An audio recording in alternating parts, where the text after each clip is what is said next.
Hi friends, welcome back to my YouTube channel. ഞാൻ അർഷദ്. ഇന്ന് ഞാൻ നിങ്ങൾക്ക് മുന്നിൽ ഇൻട്രൊഡ്യൂസ് ചെയ്യുന്ന വീഡിയോ എന്തെന്ന് വെച്ചാൽ ഇങ്ക് ടാങ്ക് പ്രിന്ററുകൾ ഉപയോഗിക്കുമ്പോൾ ശ്രദ്ധിക്കേണ്ട കാര്യങ്ങളെ കുറിച്ചുള്ളതാണ്.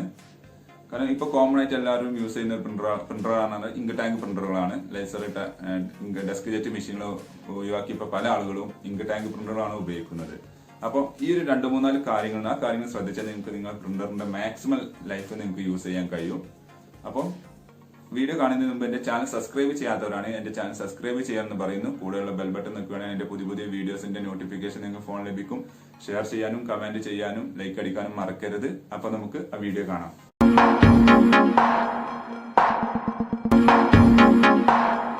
അപ്പം ഇൻട്രൊഡക്ഷനിൽ പറഞ്ഞ പോലെ ഇന്നത്തെ വീഡിയോ എന്ന് പറഞ്ഞാൽ ഇങ്ക് ടാങ്ക് പ്രിന്ററുകൾ ഉപയോഗിക്കുമ്പോൾ ശ്രദ്ധിക്കേണ്ട കാര്യങ്ങളെ കുറിച്ചുള്ളതാണ്.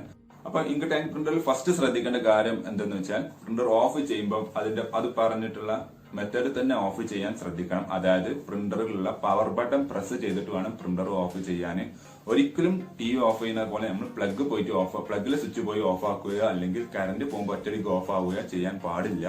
അങ്ങനെ വന്നു കഴിഞ്ഞാൽ നിങ്ങളെ പ്രിന്ററിന് കംപ്ലൈന്റ് വരും. കംപ്ലൈന്റ് എന്തൊക്കെയാന്ന് വെച്ചാൽ ഫസ്റ്റ് നിങ്ങൾക്ക് സ്ലോ പ്രിന്റിംഗ് ആയിരിക്കും നടക്കുക.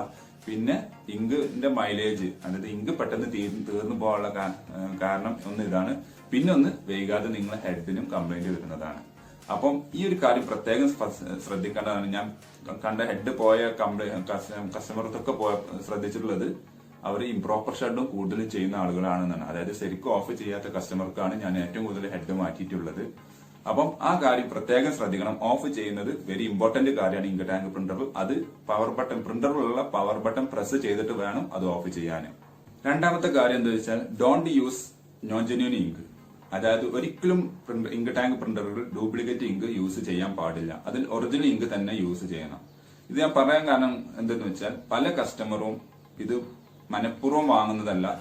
അധിക കസ്റ്റമർ ഇത് പെട്ടുപോകുന്നതാണ്. കാരണം ഇപ്പൊ എല്ലാവരും സിമ്പിളാണ് പർച്ചേസ് ചെയ്യാൻ, സിമ്പിളാണ് ഓൺലൈന് വഴി മൊബൈലിൽ ജസ്റ്റ് ക്ലിക്ക് ചെയ്താൽ ഓൺലൈൻ നമുക്ക് വീട്ടിലേക്ക് സാധനം വരും.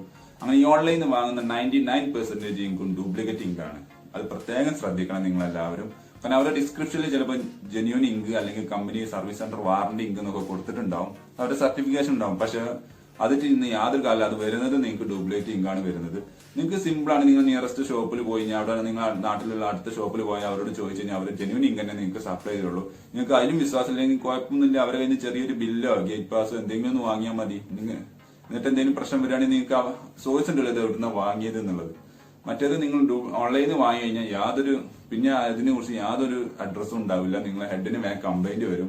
അപ്പൊ ഒരിക്കലും നിങ്ങൾ പ്രിന്ററിൽ ഡ്യൂപ്ലിക്കേറ്റ് ഇങ്ക് അല്ലെങ്കിൽ നോൺ ജെന്യൂൻ ഇങ്ക് യൂസ് ചെയ്യാൻ പാടില്ല. അത് പ്രിന്ററിന്റെ ഹെഡിന് കംപ്ലൈന്റ് തീർച്ചയായിട്ടും 100% പ്രിന്ററിന്റെ ഹെഡിന് കംപ്ലൈന്റ് വരുത്തുന്നതാണ്. ഓക്കെ. ഇനി മൂന്നാമത്തെ കാര്യം എന്താണെന്ന് വെച്ച് കഴിഞ്ഞാൽ നിങ്ങൾ വാങ്ങിയത് ഡോക്യുമെന്റ് മെഷീൻ ആണെങ്കിൽ, അതായത് ഡോക്യുമെന്റ് പർപ്പസ് മെഷീനാണ് പ്രിന്ററാണ് നിങ്ങൾ വാങ്ങിയത്, അതിലൊരിക്കലും സ്റ്റുഡിയോ പർപ്പസ് കാര്യങ്ങൾക്ക് ഉപയോഗിക്കാൻ പാടില്ല. അതേപോലെ തന്നെ സ്റ്റുഡിയോ പർപ്പസ് മെഷീനാണ് പ്രിന്ററാണ് നിങ്ങൾ വാങ്ങിയത്, ഒരിക്കലും അതിൽ ഡോക്യുമെന്റ് പർപ്പസോ അല്ലെങ്കിൽ പെയിൻ A4 യൂസ് ചെയ്യാൻ പാടില്ല. അങ്ങനെ ആയിക്കഴിഞ്ഞാൽ പ്രിന്ററിന് കംപ്ലൈന്റ് വരാൻ ചാൻസ് കൂടുതലാണ്. അപ്പൊ ആ കാര്യം പ്രത്യേകം ശ്രദ്ധിക്കുക. കാരണം എല്ലാവരും വിചാരം കമ്പനി ആൾ ഇൻ വൺ ഉള്ള പ്രിന്റർ ആയിരിക്കും നിങ്ങൾ വാങ്ങിക്കുക. കമ്പനി കൊടുക്കുന്ന ആൾ ഇൻ വൺ പ്രിന്റിംഗ് എന്നുള്ള മെത്തേഡ് ഹെഡിങ് ആയിരിക്കും കൊടുക്കുക. ഈ ആൾ ഇൻ വൺ എന്ന് പറഞ്ഞു കഴിഞ്ഞാല് പ്രിന്റർ കമ്പനിയുടെ ഭാഷയിൽ അതിൽ സ്കാൻ ചെയ്യാൻ കഴിയും, സ്കാൻ ചെയ്ത് കോപ്പി എടുക്കാൻ കഴിയും, പ്രിന്റ് ചെയ്യാൻ കഴിയും. ഈ 3 മെത്തേഡിനാണ് കമ്പനി ആൾ ഇൻ വൺ എന്ന് പറയുന്നത്. പക്ഷെ പല കസ്റ്റമർ വിചാരം ആൾ ഇൻ വൺ ആണ് എല്ലാതും പാടെ പ്രിന്റ് ചെയ്യുന്ന ഒരു മെഷീൻ എന്നാണ് സങ്കല്പിച്ചത്. ഒരിക്കലും അതിന് ആൾ ആണ് പറയുക. അങ്ങനെ ഒരു 30,000 ചുവടുള്ള ഇങ്ക് ടാങ്ക് പ്രിന്ററിൽ അങ്ങനെ ആൾ ഇൻ ആൾ പർപ്പസ് ഉള്ള ഒരു മെഷീനും ഒരു കമ്പനികളും ഇറക്കിയിട്ടില്ല. എല്ലാം ഓരോന്നിനും ഓരോരോ പർപ്പസ് ഉള്ള മെഷീൻ പ്രിന്ററുകളാണ് കമ്പനി നിർമ്മിച്ചിട്ടുള്ളത്. അപ്പൊ ആ കാര്യം പ്രത്യേകം ശ്രദ്ധിക്കുക. ആൾ ഇൻ വൺ എന്ന് പറഞ്ഞു കഴിഞ്ഞാല് സ്കാനിങ്, കോപ്പി, പ്രിന്റിംഗ്, ഈ 3 പർപ്പസിനാണ് ആൾ ഇൻ വൺ എന്ന് പറയുന്നത്. ഒരിക്കലും നിങ്ങളുടെ പ്രിന്ററിൽ ഇപ്പൊ സപ്പോസ് നിങ്ങൾ ഡോക്യുമെന്റ് പ്രിന്ററിൽ നിങ്ങൾ ഒരിക്കലും ഫോട്ടോ പ്രിന്റ് ചെയ്യാതിരിക്കുന്നതായിരിക്കും നിങ്ങൾക്ക് നല്ലത്. അങ്ങനെ പ്രിന്റ് ചെയ്ത് കഴിഞ്ഞാൽ പ്രിന്ററിന്റെ മാക്സിമം ക്വാളിറ്റിയിൽ പ്രിന്റ് വരാൻ നോക്കും. അത് പിന്നെ നിങ്ങളെ ഹെഡിന്റെ ലൈഫിനെ ബാധിക്കുകയും ചെയ്യും. അതേപോലെ തന്നെ സ്റ്റുഡിയോ പർപ്പസ് പ്രിന്റർ ആണെങ്കിൽ ഒരിക്കലും അതിൽ നിങ്ങൾ സാധാ നമ്മുടെ ഹാൾ ടിക്കറ്റോ സാധാ പ്ലെയിൻ പേപ്പർ യൂസ് ചെയ്ത് ഡോക്യുമെന്റ് ഒന്നും തന്നെ പ്രിന്റ് ചെയ്യാതിരിക്കാൻ ശ്രദ്ധിക്കുക. അങ്ങനെ പ്രിന്റ് ചെയ്താൽ നിങ്ങൾക്ക് വലിയ എക്സ്പെൻസ് ആണ്. അത് കാര്യം പ്രത്യേകം ശ്രദ്ധിക്കണം. സ്റ്റുഡിയോ പ്രിന്ററിൽ നിന്ന് സാധാ പർപ്പസിന് ഡോക്യുമെന്റ് പ്രിന്റ് ചെയ്താൽ നിങ്ങൾക്ക് നല്ല ചെലവാണ് വരുന്നത്. പിന്നെ ഈ പ്ലെയിൻ A4 യൂസ് ചെയ്ത് ഡോക്യുമെന്റ് യൂസ് ചെയ്ത വകയിൽ നിങ്ങൾക്ക് നിങ്ങളെ ഹെഡിനും കംപ്ലൈന്റ് വരാൻ ചാൻസ് ഉണ്ട്. അപ്പം ആ കാര്യം പ്രത്യേകം ശ്രദ്ധിക്കാം. ഇനി നാലാമത്തത് പറഞ്ഞു കഴിഞ്ഞാൽ ചില കസ്റ്റമറുകൾ, കാരണം ഇങ്ക് ടാങ്ക് പ്രിന്റർ പല ആളുകളും വീട്ടിലേക്കാണ് വാങ്ങിയിട്ടുള്ളത്. ഈ വീട്ടിൽ പറഞ്ഞ സമയത്ത് നമ്മൾ ആവശ്യത്തിന് മാത്രമേ അത് ഓണാക്കി ഉപയോഗിക്കുകയോ ചെയ്യുള്ളൂ. ഒരിക്കലും അങ്ങനെ ചെയ്യരുത്. ഏറ്റവും നല്ലത് എന്താ വെച്ചാൽ പ്രിന്റർ നിങ്ങൾ ദിവസം ഡെയിലി യൂസിങ് ഇല്ലെങ്കിൽ ഡെയിലി എന്താ ചെയ്യുക, ഒരു 15 മിനിറ്റ് നിങ്ങൾ ഒന്ന് ഓണാക്കി ഇടുക പ്രിന്റർ.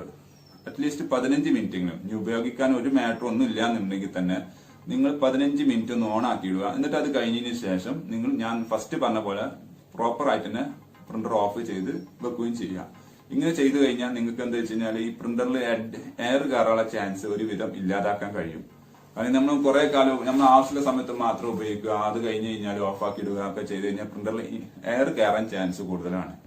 ഇനി നിങ്ങൾക്ക് വിചാരിക്കണം അങ്ങനെ ഡയലി ഓൺ ആക്കിയിട്ട് വലിയ കറന്റ് ഒക്കെ വരും. ഒരിക്കലും വരില്ല. നമ്മുടെ ലാപ്ടോപ്പിന്റെ ഡിസ്പ്ലേന്റെ വരുന്ന പവർ പോലും ഇങ്ക് ടാങ്ക് പ്രിന്റർക്ക് വരുന്നില്ല എന്നുള്ള കാര്യം പ്രത്യേകം ശ്രദ്ധിക്കുക. അപ്പൊ നിങ്ങൾ ഒരു 15 മിനിറ്റ് ഒരു അരമണിക്കൂർ ഒന്ന് ഓൺ ആക്കിയിട്ട് വെച്ചിട്ട് നിങ്ങൾക്ക് നിങ്ങളുടെ വീട്ടിലെ കറന്റ് ബില്ല് അല്ലെങ്കിൽ നിങ്ങൾ ഉപയോഗിക്കുന്ന ഓഫീസിലെയോ എവിടെയാണോ അവിടുത്തെ കറന്റ് ബില്ലിൽ വലിയ മാറ്റമൊന്നും വരില്ല.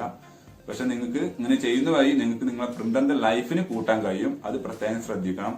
അപ്പം ഈ 4 കാര്യങ്ങൾ ശ്രദ്ധിച്ചു കഴിഞ്ഞാൽ നിങ്ങൾക്ക് നിങ്ങളുടെ പ്രിന്റർ ഒരു ആവറേജ് ഒരു 2 കൊല്ലം അതിന്റെ മുകളിലേക്ക് എന്തായാലും ഉപയോഗിക്കാൻ കഴിയും. കാരണം ഞാൻ ഇങ്ങനെ പറഞ്ഞു കൊടുത്ത അതേപോലെ ചെയ്ത പല കസ്റ്റമർക്കും അങ്ങനെ ഈ ഒരു ഔട്ട്പുട്ട് കിട്ടിയിട്ടുണ്ട്. അപ്പം ഈ 4 കാര്യങ്ങൾ ശ്രദ്ധിച്ച് നിങ്ങളുടെ പ്രിന്റർ യൂസ് ചെയ്യുക. അപ്പോൾ വീഡിയോ ഇഷ്ടപ്പെടുന്നു വിചാരിക്കുന്നു. അപ്പൊ ചാനൽ സബ്സ്ക്രൈബ് ചെയ്യാത്തവരെ ചാനൽ സബ്സ്ക്രൈബ് ചെയ്യണം. കമന്റും ലൈക്കും ചെയ്യാൻ മറക്കരുത്. നിങ്ങളുടെ ഫ്രണ്ട്സ് ആരെങ്കിലും പ്രിന്റർ ഉപയോഗിക്കുന്ന അവർക്ക് ഈ വീഡിയോ ഷെയർ ചെയ്ത് കൊടുക്കുക. അപ്പോൾ ഓക്കെ, ബൈ.